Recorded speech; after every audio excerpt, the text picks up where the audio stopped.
balance a chemical equation between barium chloride and sodium sulfate. Here's our initial unbalanced equation. To balance this equation, we need to make sure there are equal numbers of each type of atom on both sides. Let's break down each compound and count the atoms. Let's start with barium. There is one barium atom on each side of the equation, so barium is already balanced. Next, let's look at sulfur. There is one sulfur atom on each side, so that's balanced too. For oxygen, we have 4 oxygen atoms on each side from the sulfate groups, so oxygen is balanced as well. Now, let's look at the unbalanced atoms. For sodium, we have 2 sodium atoms on the left side, but only 1 on the right side. Similarly for chlorine, we have 2 chlorine atoms on the left side, but only 1 on the right side. To fix this, we need to add a coefficient of 2 in front of NaCl on the right side. Let's verify our balanced equation.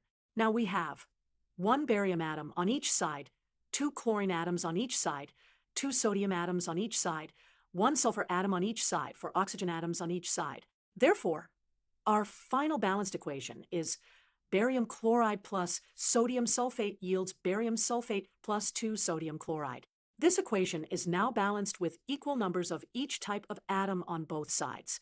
Remember when balancing chemical equations. 1. Count the atoms on each side. 2.